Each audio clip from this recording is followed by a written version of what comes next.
Assalamualaikum warahmatullahi wabarakatuh. Dengan datangnya Hari Raya Idul Adha kali ini, semoga Allah Subhanahu wa Ta'ala menawarkan kita semua hidayah untuk lebih bisa mendekatkan diri kepadanya selaku Tuhan semua alam. Mari kita tingkatkan rasa takwa kita kepada Allah Subhanahu wa Ta'ala. Semoga kelak kita diberikan keselamatan di akhirat. Di Hari Raya Idul Adha, para umat muslim yang dari sisi ekonomi mempunyai kemampuan amat diserukan kepada mereka untuk melaksanakan kurban. Kurban yang berasal dari bahasa Arab yang berartikan penyembelihan mempunyai nilai bersejarah dalam Islam, dan masyarakat Islam melaksanakan kurban setiap setahun sekali. Allah Subhanahu wa Ta'ala berfirman, A'udzu billahi minasyaitonir rajim. Fasholli lirabbika wanhar. Shadaqallahul adzim. Yang artinya, maka dirikanlah solat, alasannya ialah Tuhanmu, dan berkorbanlah. Quran surat Al-Kautsar ayat 2. Yang dimaksud berkorban di sini ialah menyembelih binatang kurban dan mensyukuri nikmat Allah. Dalam sebuah hadis diriwayatkan, sesungguhnya Rasulullah bersabda, barang siapa mempunyai kelapangan bisa untuk berkorban tetapi tidak melakukannya, maka janganlah ia dekat-dekat ke musola kawasan kami beribadah. Hadis riwayat Ibnu Majah. Binatang korban yang disembelih dengan hati yang lapang dada itu, kelak di hari akhir akan ditimbang darahnya, tanduknya, bulunya, dan semua anggota tubuhnya sekaligus akan menjadi saksi baginya.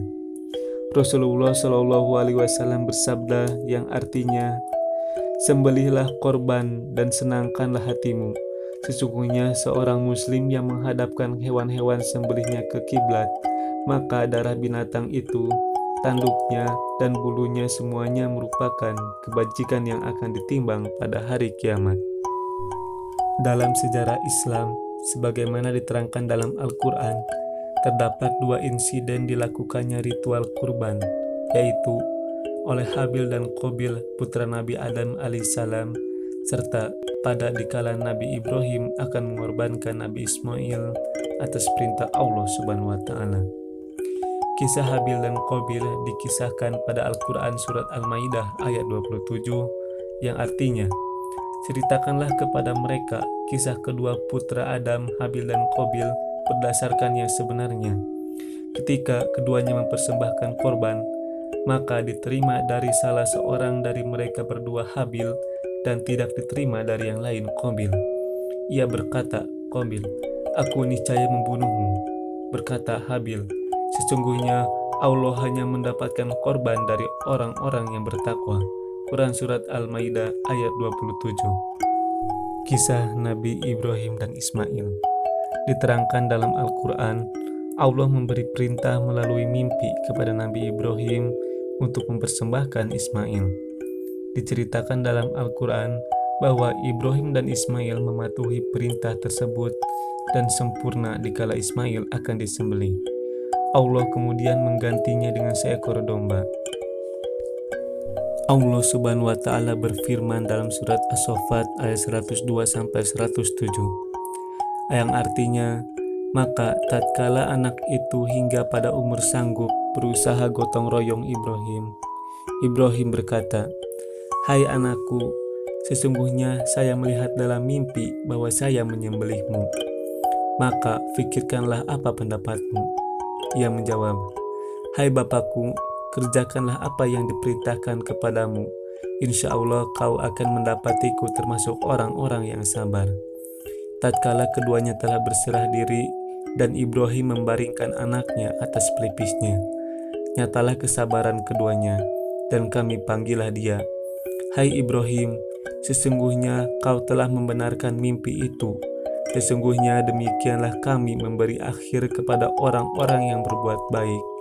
Sesungguhnya ini benar-benar suatu ujian yang nyata, dan kami tebus anak itu dengan seekor sembelihan yang besar.